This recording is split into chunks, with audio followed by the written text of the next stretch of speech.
This is going to sound like so much hate, and I swear it's not.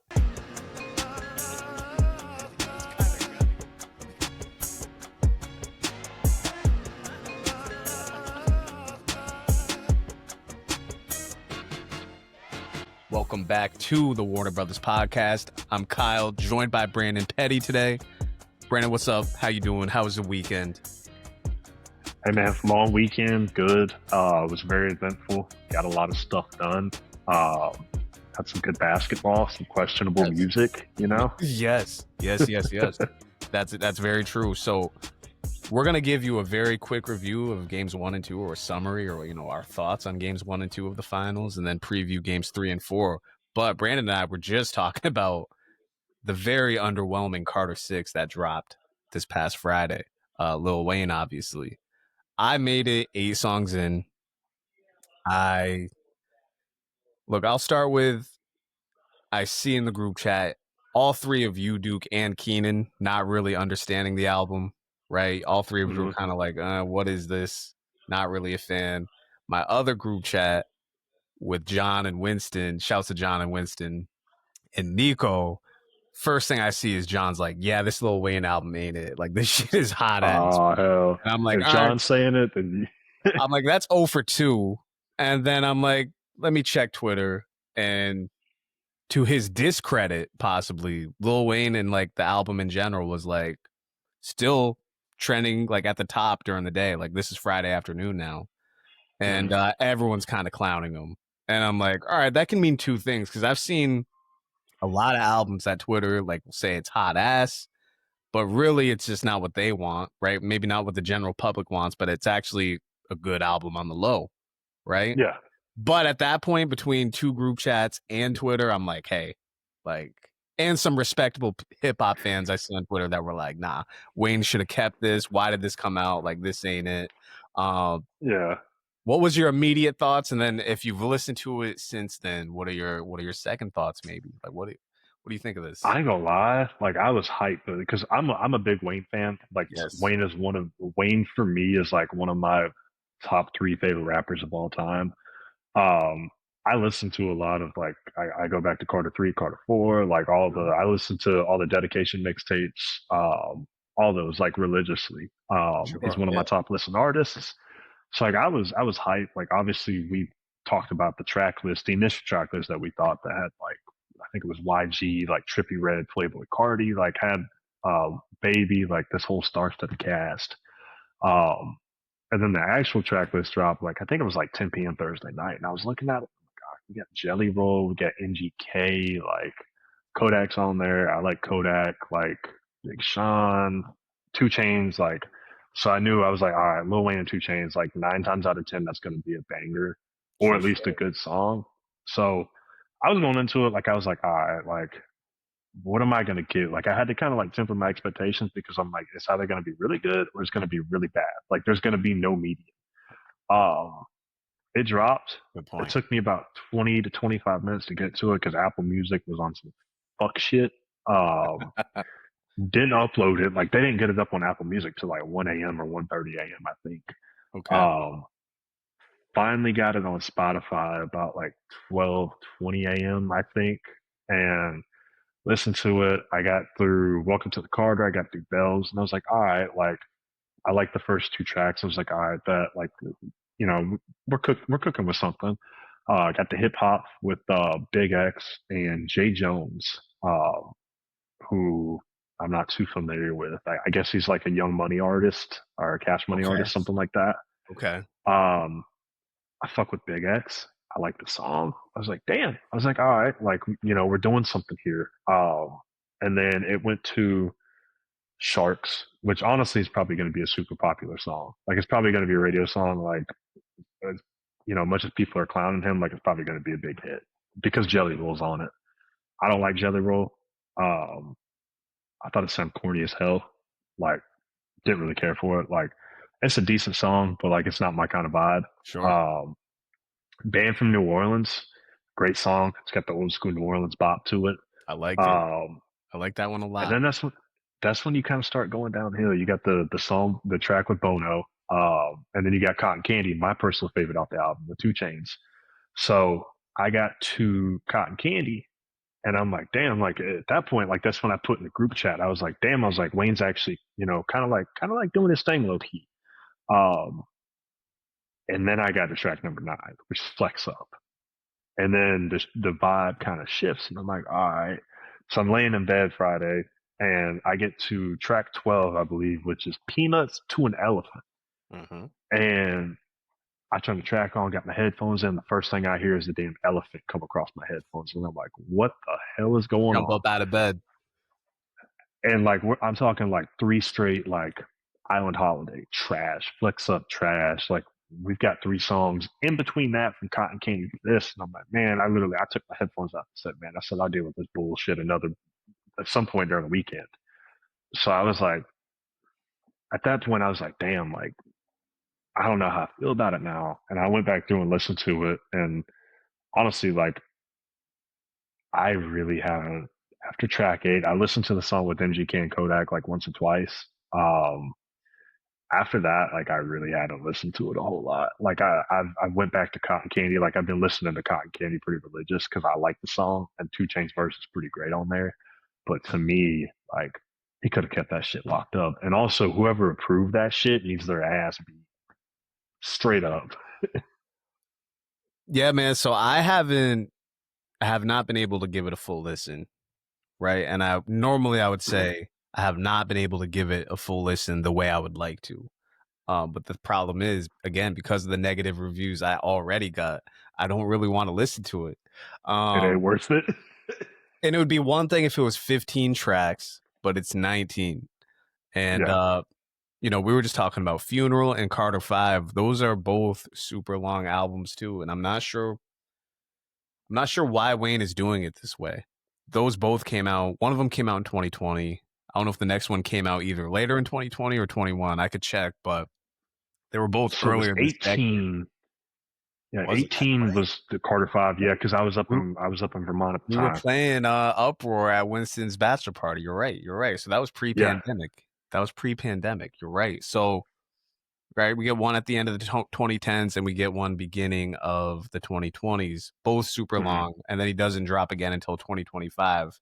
I think he's had some mixtapes in between here. But, I've heard like maybe he's trying to fulfill his contract with Young Money, Cash Money, which like it must be a lifetime contract at this point because he should be like his own shit. So it's like, all right, what's the point of these albums that you've got? I think he's got his sons on 2 of the tracks, right? Cameron Carter for sure. You said young Novi or Lil Novi could be his son too. It's like, all right, what's the point? Especially when you're putting the Carter series on it, right? It's one thing if it's just a Wayne album. If this is just pick a title Lil Wayne album, that's one thing. But this is the Carter series, which you've got 3 for sure classics in my opinion, and 2, 3, or 4. Though I don't really like 4 as much as the other 2, but like a lot of people would say that's a classic, right? Some people would say Carter 1's a classic. Regardless, those first 4, like people love. Like in some form or fashion, people love 1 through 4. They're not hated on albums. 5, Wayne Star fell a bit. I think it's a very good album, but his star, or excuse me, I think we just did this like right before, but I might have liked Funeral better than 5. Let me see. I thought 5 was good. But 5 is the one. 5 is good. 5's the one with Uproar. So 5 was good. So you got, regardless of any way you put it, you got 5 solid albums there, and then 6, as you put it, seems to be trash. Seems to be some basura. So I will give it a listen. Will it be within the next 2 weeks? Hopefully, because if it's not, I probably will just skip it. But probably. Like I was telling you, I heard up until Cotton Candy with 2 Chainz, which I agree with you. I love that track. I really liked Band from NO. Thought it was interesting because he's already used that track on No Ceilings. Obviously, this was more of a sample with some bounce. And then the first 2 tracks I think that I heard, they weren't bad. Right? They weren't great though. You want Wayne to kind of like, you want him to hit you with something hard hitting, you know what I mean? Because Wayne's known for his lyrics at the end of the day.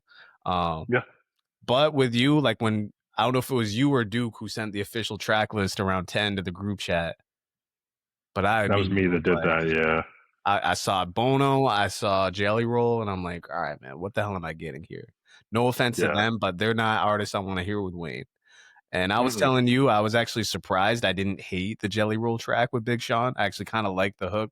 I just like, why would I want to hear Jelly Roll with Lil Wayne? It's not even in Honestly, the yeah. top 75 artists I want to hear with Lil Wayne is Jelly Roll. Yeah. And Bono is not in the top 500 artists I want to hear with Lil Wayne. Nah. So He ain't I even in don't the top understand it. 1,000.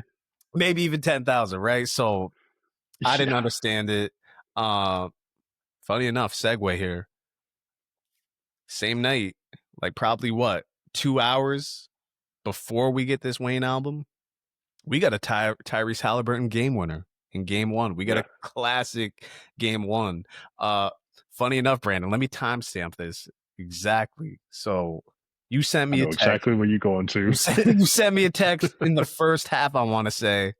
And I thought it was Mhm. interesting because at this point, I remember I looked at the TV. It was about a 10-point game. And I thought the Thunder had the advantage, but let me see the exact text here. I'm on Wednesday. I got my shit You pulled said, up right you here said too. you got a quote. You said, "Got to be $150 with you." I don't even think this is going to be a series. 17 turnovers, Yep.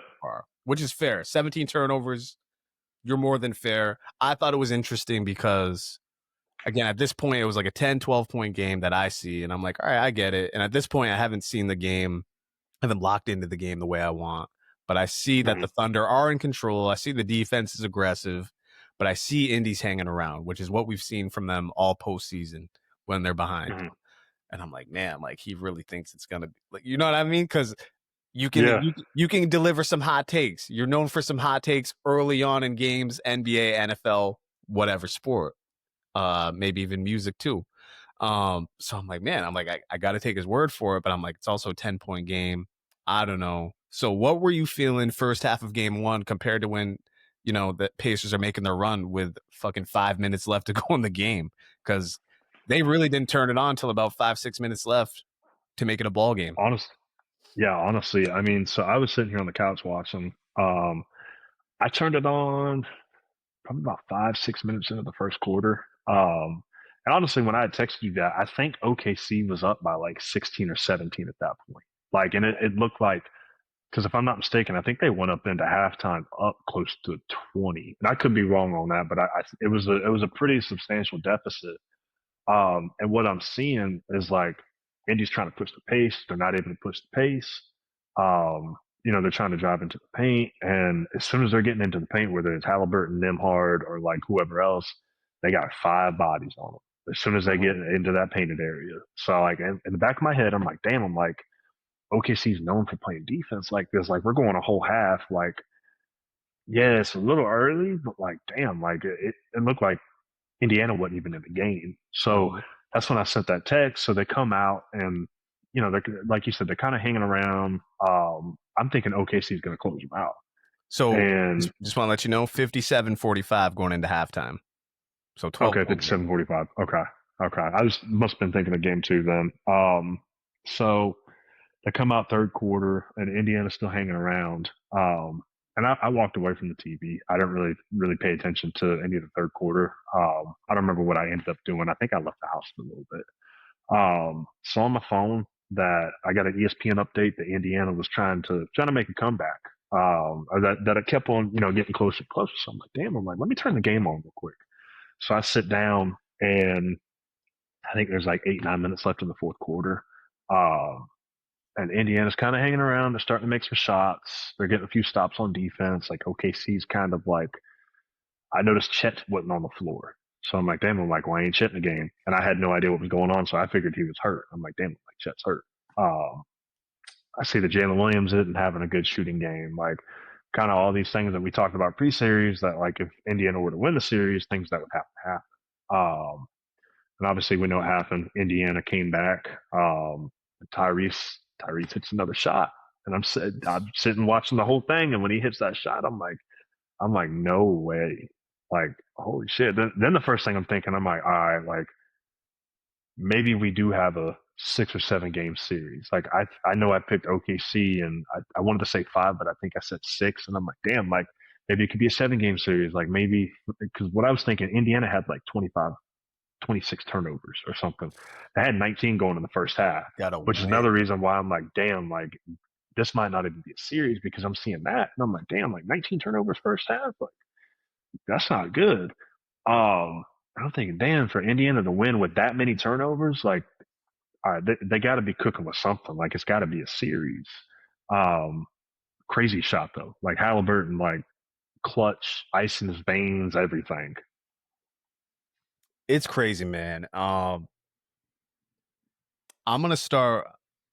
All right, look, game two. Here, let me start over completely. All right, you still might be right about your initial text. Like this very well could end up being OKC in 5. Lakers Sixers style, where Indy gets game one in classic fashion, and then OKC just says fuck it, right? Um, Yeah, and we saw that in game two, right? Game two, Thunder were in control the majority of the way. Pacers made a couple runs. Um, Defense looked okay here and there. Halliburton didn't that really was an show up ugly at all game. until the what's up? I said that was an ugly game. Game two was. Very much so. Very much so. And Halliburton didn't even show up until the fourth quarter, which was very weird. He didn't decide to get aggressive. First 3 quarters, he was nowhere to be found. But game one, everything you said is true, man. 19 turnovers, no team. I don't care. God, I don't care if that's like the 18 Warriors, right? With Durant and all them and Curry and all them. Like, you got 19 turnovers in the first half, you're likely going to lose that game, right? Or Yeah, you're at least going to be down double digits. And they found a way to win. They found a way once again to just put the pressure on with the last 6 minutes. They thrive in these chaotic situations. Halliburton makes the shot, like you said, ice in his veins, all that. So now you're going to wonder, all right? Like, I think all of us, if they would have been down 2-0, right? If me and you were talking tonight and they're down 2-0, I think depending on how the games looked, I think we would have picked the Pacers for tomorrow's game regardless and said, maybe Thunder in 5. But, I think the Pacers get one of these 2 home games. Now they split, and I'm the yeah, same with you, man. After that shot goes down, I'm like, hey, we got a series. It's official. We're going to talk about games 3 and 4 here right off, but I have to think now, right? They get game 1.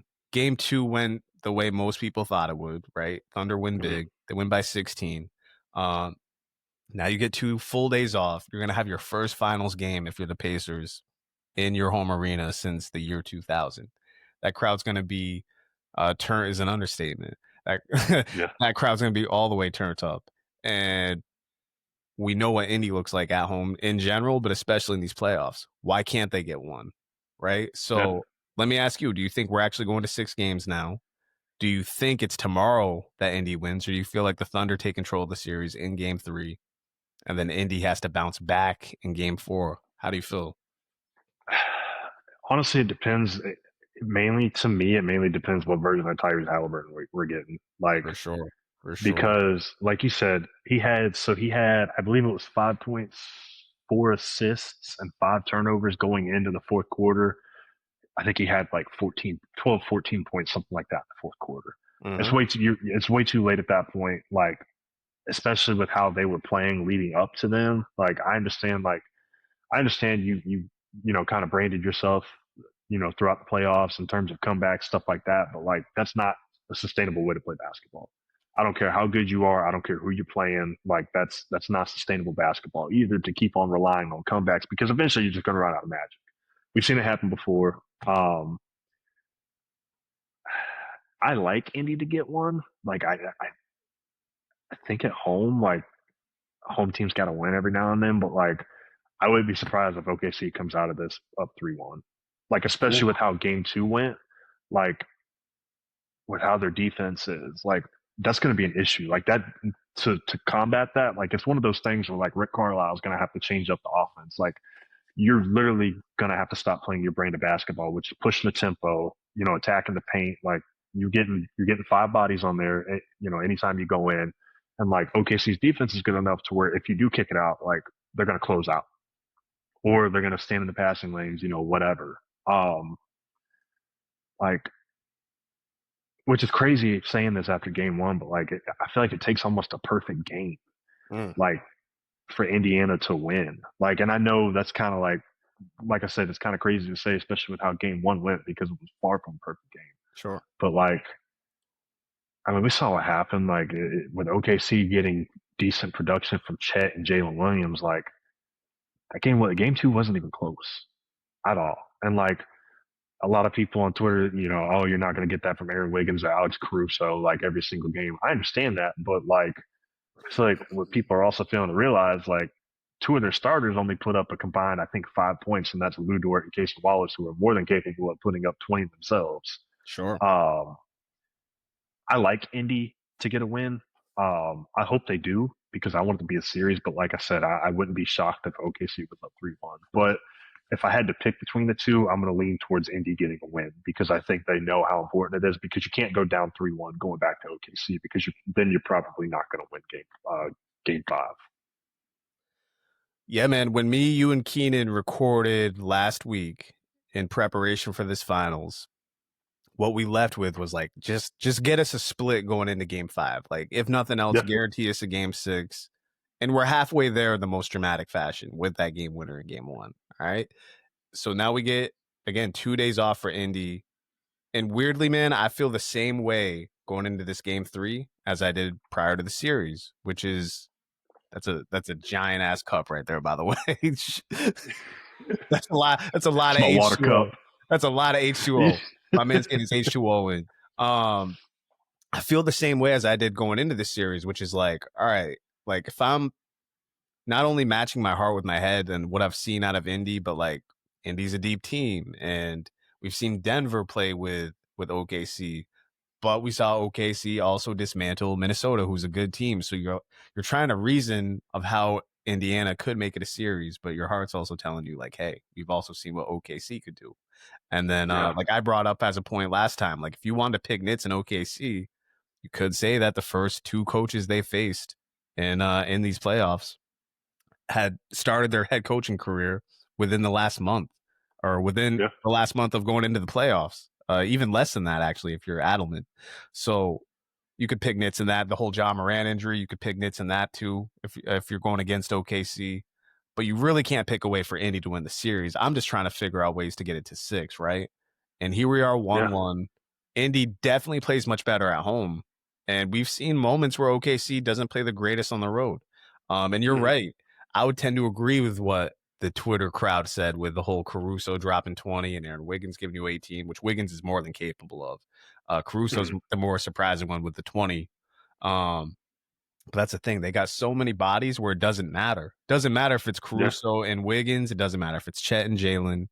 But the one name we haven't mentioned on both sides of the ball here, both sides of the coin, is Pascal Siakam, who had an average game 2, which really the whole Indiana team had an average game 2. I think they got good minutes from Benedict Mathurin, which will be great going forward. But, Siakam had a pretty good game 1. It was a weird game. But if you can get a loud, 25 plus points from Siakam and you get your aggressive Halliburton game, right? Doesn't even really matter what the stats are. You just want to be aggressive. If he can get to at least 15 points and 10 assists for Halliburton, you're probably in that game. I'll be very interested to see if Carlisle goes to a zone, because we saw Denver give OKC problems with a zone. And exactly what we just said, man. Can Pascal Siakam really take over the game? Can he at least match Shy basket for basket, SGA?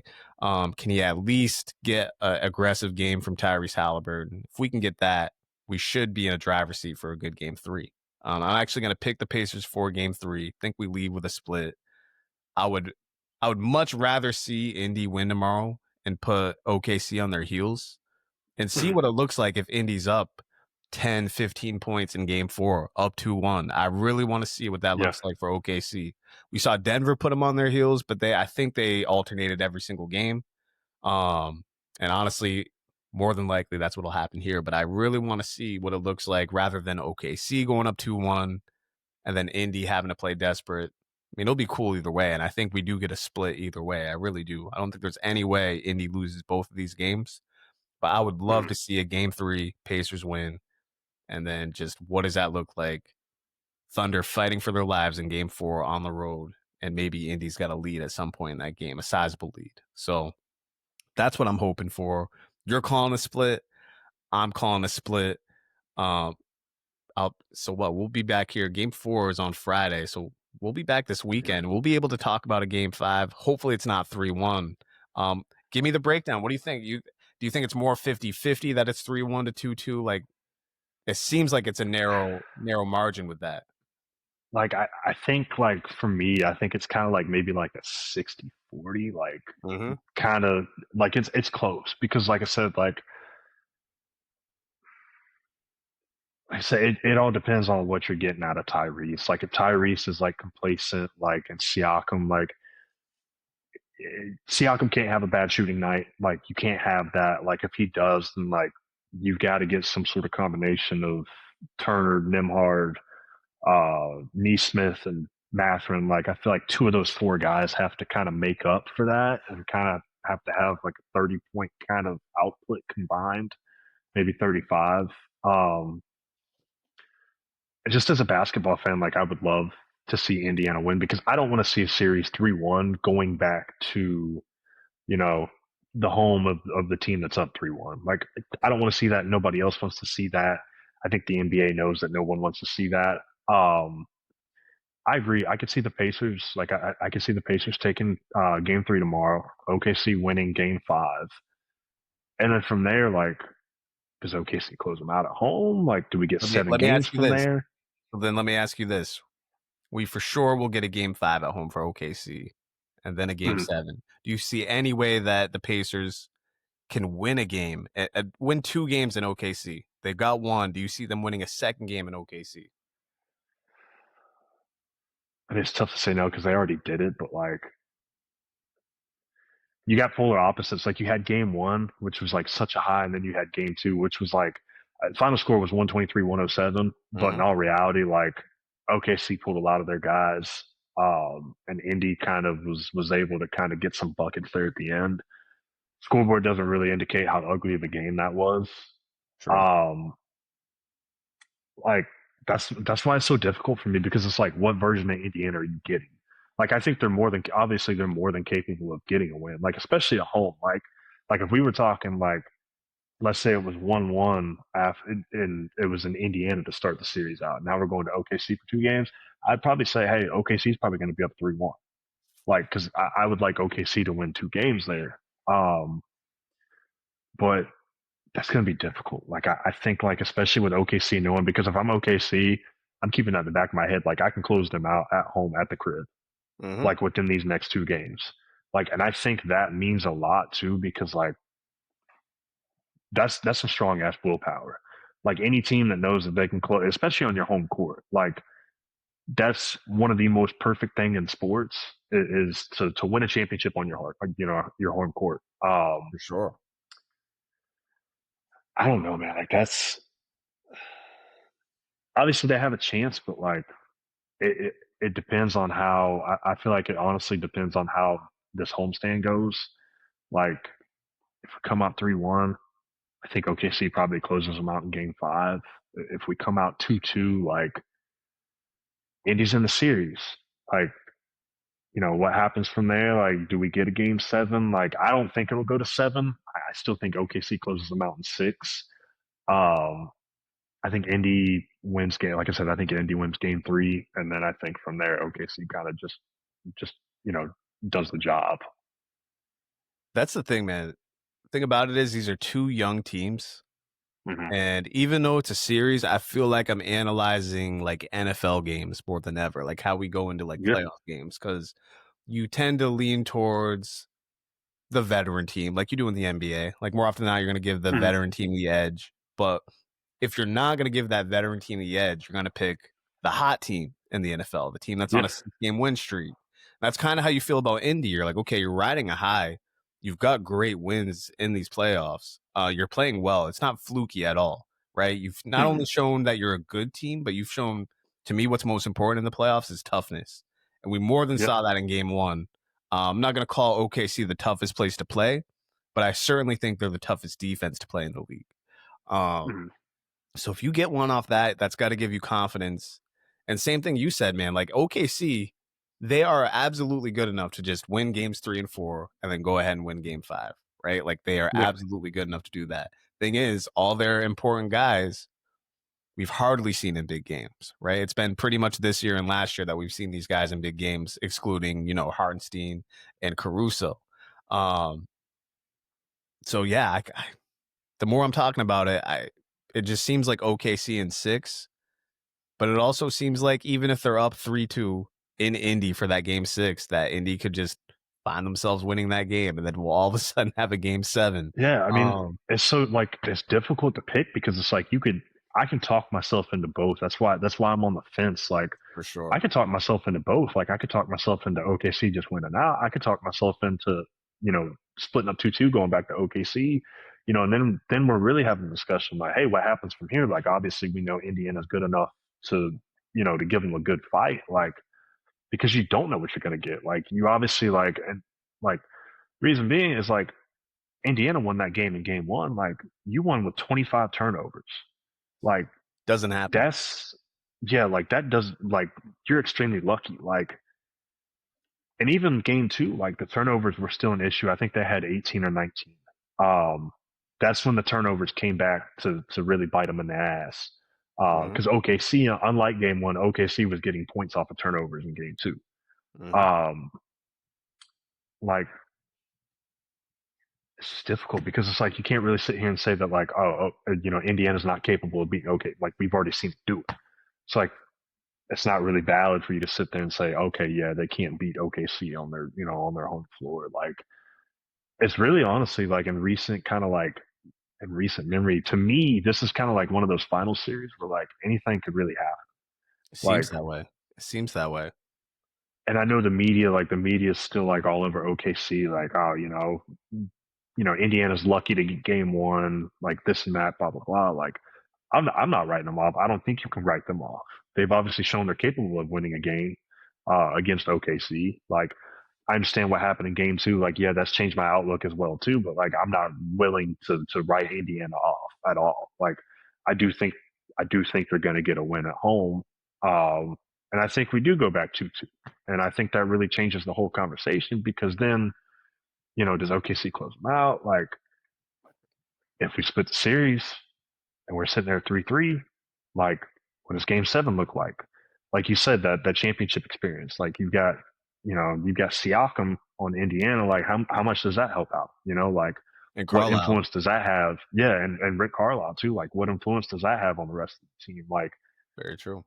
You really don't know what's going to happen. And like you said, Indiana's like one of the best teams in basketball, especially in the playoffs at home, if not the best, besides OKC maybe.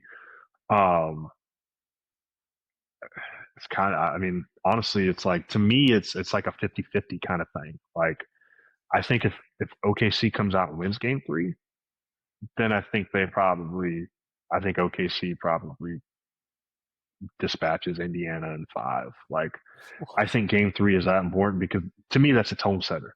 Like, that's another tone setter. Like, that you got to come back, you got to punch OKC in the mouth.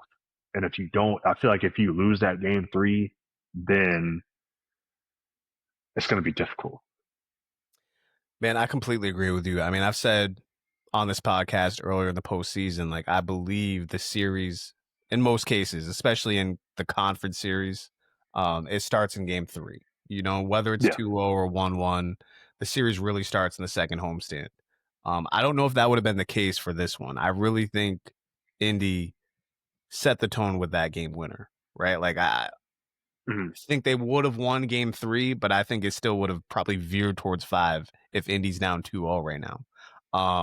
That's why I'm very excited for these next 2 games because I do think Indy's winning game 3, even now with the split, right? I agree. So like you said, if they can hit OKC with a haymaker, I'm extremely interested to see if Indy can come out with that energy in game 4. Can they hit him with a second haymaker? If you get hit with 2 haymakers in a row, you might not be knocked out, but it's a standing 8 count at the least, right? So, yeah.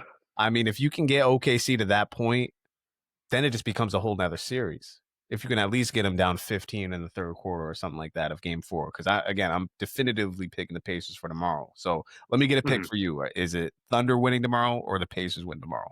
I get the Pacers win tomorrow. I think the Pacers, I think the Pacers will win tomorrow. I think I'm going to talk myself into that just because I think it's important. I think you got to win tomorrow because if you don't, like I said, the outlook's kind of murky at that point if you don't win. I think we see him.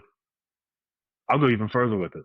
I think Halliburton and Siakam have big games tomorrow. I think Hallie drops 20 and 10, and I think Okay. Siakam has, let's go with 25 plus. And I think Neesmith is kind of due for a hot shooting game. Like I wouldn't be Sure. surprised if they came out tomorrow night and hit on all cylinders.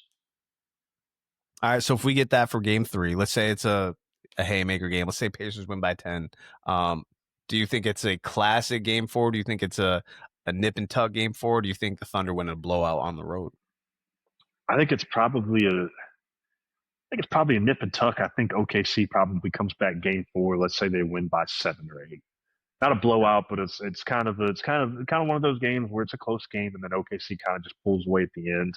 Um, I don't think OKC would lose 2 straight, and I think we're 2-2, going back to OKC for game 5. I think I agree with you all around, man. I think we're going to end with a split. I think Indy wins, not big, but like they're in control tomorrow. And then, Mhm. I think game 4, we get a good game.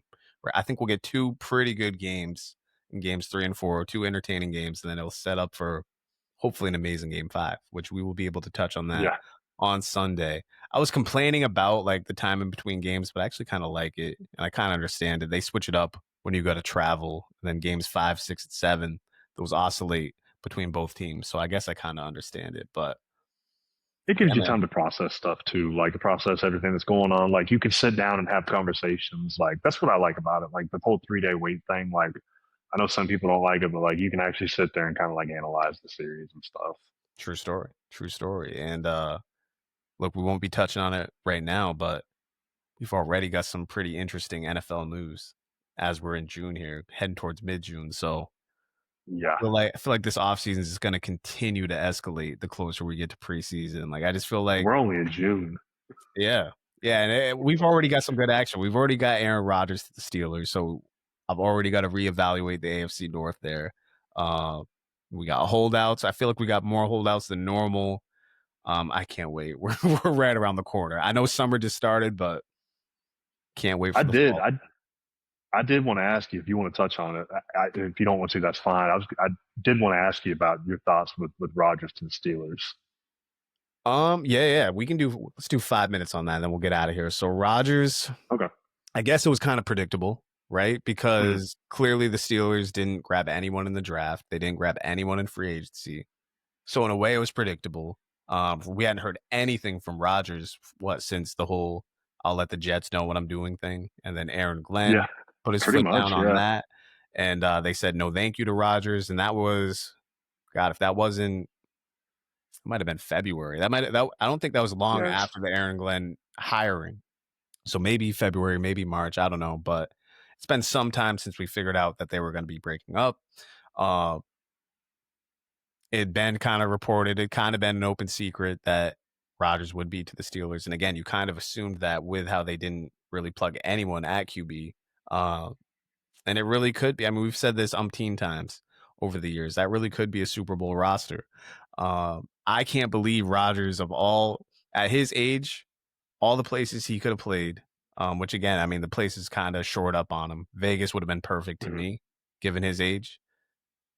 But he's going to choose to play in the AFC North with, for sure, Yeah. 2 other hard hitting teams. Like the Browns aren't going to be good, but they're going to be a bitch to play. The Ravens are going to be a bitch to play. Bengals are going to have to go and try to outscore Joe Burrow.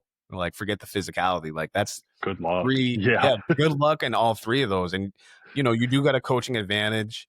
And I'm probably in the minority here, but I really don't think Rodgers is washed. Is he a diminished version of his prime? Sure. Yeah, he's past his prime for sure. Is he washed? No, I don't believe that. Uh, he put up more touchdowns than the MVP last year, right? And there was moments where him and Devontae especially looked really in sync together. Uh, Yeah. that being said, man, the AFC North is a whole other animal, and you got 17 full games on top of that. He's 40 plus on top of that. I'm sure we'll see some moments, and I'm sure maybe they'll even have a winning record. But I mean, would not be surprising at all if Aaron Rodgers misses 6 games due to an injury. You know what I mean? It's just, you're Yeah. not playing in the Honestly. best weather. I guess it's good that he played in New Jersey last year. Like maybe the weather isn't as big of a factor as I'm making it out to be. So maybe he's ready for it, and maybe we're getting the best version of Aaron Rodgers at his advanced age. Yeah. I don't know. I'm gonna be excited. I never would have guessed he'd be a Steeler if you would have told me this in June of last year. So it's kind of crazy. It's actually more than kind of crazy. It's super crazy to me. But yeah, him, Tomlin, that defense, it can go extremely well. It can go extremely well, but I don't even know what to think of it. Honestly, I don't. So what did you think? I obviously, like you said, we all saw it coming. Like they did, so they did take a quarterback, but like it was Will Howard. I think they took him in like the 6th round or something. Right. So like you're not really expecting much out of him. Like I think it will work out. I actually agree with you. I don't think Rodgers is like completely washed. Like people in the media suggest he is. I think there's obviously something still there. Like I think like if you're going to look at some of the quarterbacks that played last year, like probably better than Russell Wilson at this point. Like better than Daniel Jones, who started for the Giants last year. Like Yeah. he's probably better than a couple of other quarterbacks still.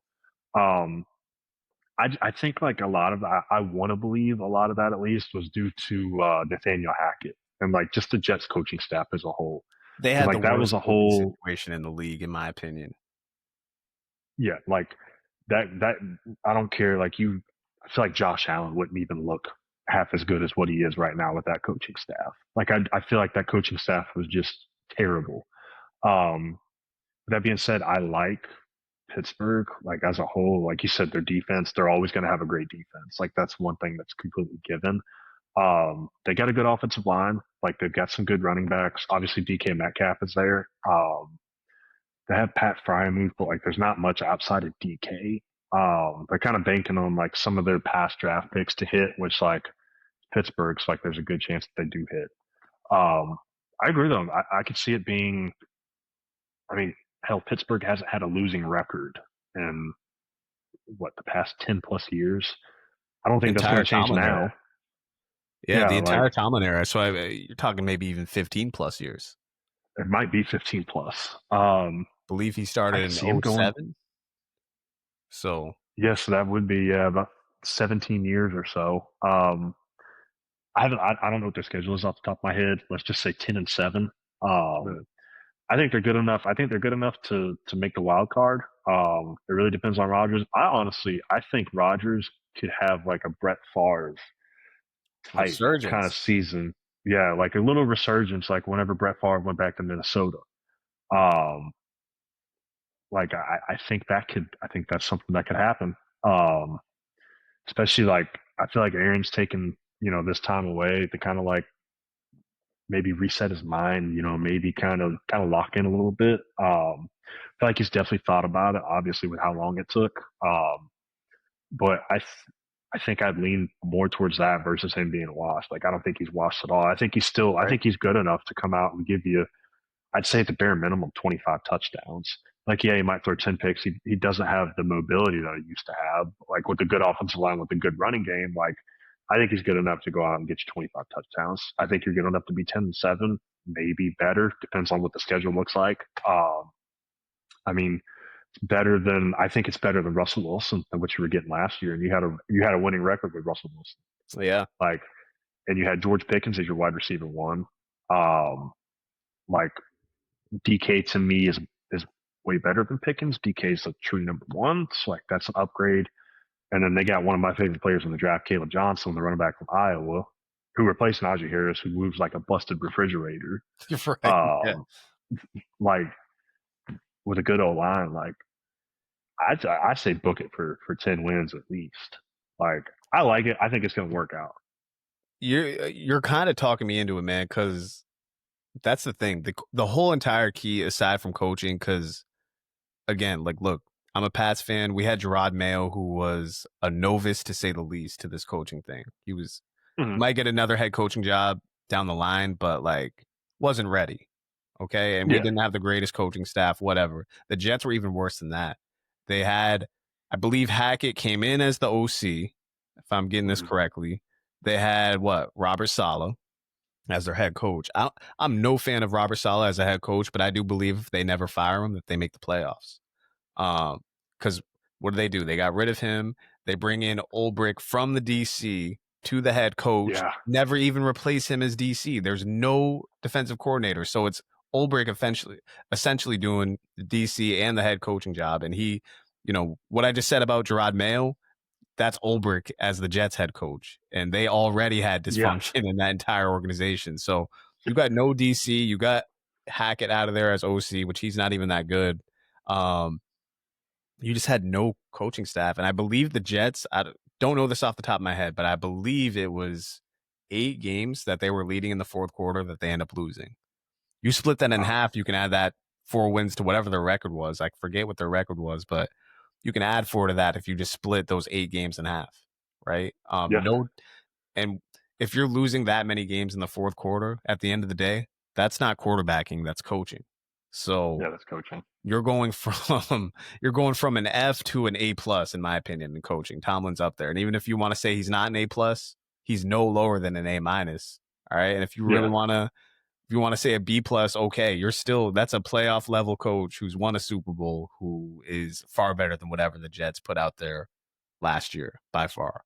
And then you got an offensive line on top of that and a running game on top of that, DK on top of that. And you can almost guarantee that 2 or 3 other wide receivers going to do something for the Steelers, man. Yeah, you're probably right. That probably is. You can probably just start at 9-8 and then work your way up. Yeah, honestly, yeah. You can say they're at least going to split all their division games, right? Maybe they get swept by the Ravens or Bengals, but they're at least going to get one from, for sure, the Browns. They always actually get one. They always split with the Ravens, so you got to give a split there. So between that and, again, I haven't looked at their schedule. Yeah, I mean, it should look okay. It should look okay. Rodgers looked okay last year, and he should look even better, unless, in fact, he is washed. So yeah, you're talking me into it. I think you can start at 9-8, 10-7, and shit. I mean, we saw it last year. Steelers started off 4-5-0. If that's Rodgers and you're 5-0, there's almost no looking back. There's almost no looking back because you can kind of just game manage it from there and save them for the playoffs. It's a long season. Yeah, honestly. All this is making me do is want to just do an entire NFL show right now. So we gotta stop it right here. Brandon and I for sure will be back probably Saturday or Sunday. I think we got a game show coming up here too with Tim possibly this weekend. So you'll see us all at some point, but we'll be back. Brandon, had fun talking ball with you. Yes, sir. Texting during as always. As always, I'm sure we'll be talking shit during the game tomorrow. Warner Brothas Podcast. We'll be back.